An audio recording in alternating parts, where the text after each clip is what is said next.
আজকে রিঙ্কু রান্নাশালাতে হবে কুড়মুড়ে আলু ফ্রাই, পোট্যাটো ফ্রাই। এর জন্য আলুগুলোকে ঠিক এরকমভাবে কেটে নেবে। বৌদি কি সুন্দর করে কেটেছে না? আর লাগবে সাদা তেল, নুন, গোলমরিচ গুঁড়ো আর কর্নফ্লাওয়ার আর সাথে ময়দা। ফ্রেঞ্চ ফ্রাই তো অনেক খেয়েছো, এবার কুড়মুড়ে আলু ফ্রাই খেয়ে দেখো। আলুতে আগে নুন দিয়ে মাখিয়ে আধা ঘন্টার মতন রেস্ট করতে দিয়ে দাও। আধা ঘন্টা পর দেখবে আলু একদম কেঁদে ফেলেছে। কান্নার জলগুলো একদম ফেলে দাও। তারপরে অ্যাড করে দাও গোলমরিচের গুঁড়ো, কর্নফ্লাওয়ার 3 চামচ আর ময়দা 3 চামচ। 500 আলুর মধ্যে বলছি আমি, মোটামুটি হাফ কিলো আলু। ভালো করে মাখিয়ে নাও। দেন গ্যাসটা সোজা জ্বালিয়ে কড়াইটা বসিয়ে তেলগুলো পুরো ঢেলে দাও।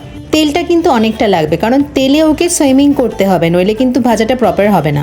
সুন্দর করে তেলে ঢেলে দাও, মিডিয়াম আছে ওটাকে ভাজতে দাও। মোটামুটি দেখবে 10-15 মিনিট পরে আলুটা ঠিক এরকম লালচে লালচে হয়ে গেছে।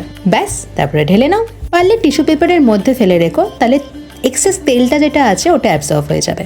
ইয়েস, ঠিক এতটা ইজি এটা বানানো।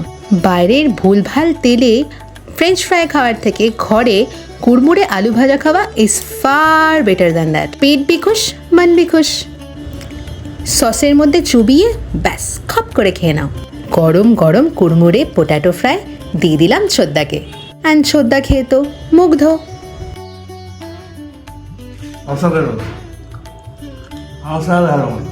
ছোদ্দাও না, আমিও খেয়ে কিন্তু কমপ্লিটলি শকড, অ্যান্ড বেশ মুড়মুড়ে ছিল, জাস্ট লাইক আ ফ্রেঞ্চ ফ্রাই। আমি ততক্ষণ এটা এনজয় করি। আবার দেখা হবে খুব শিগগিরই নতুন একটা ভিডিওর সাথে। Till then by.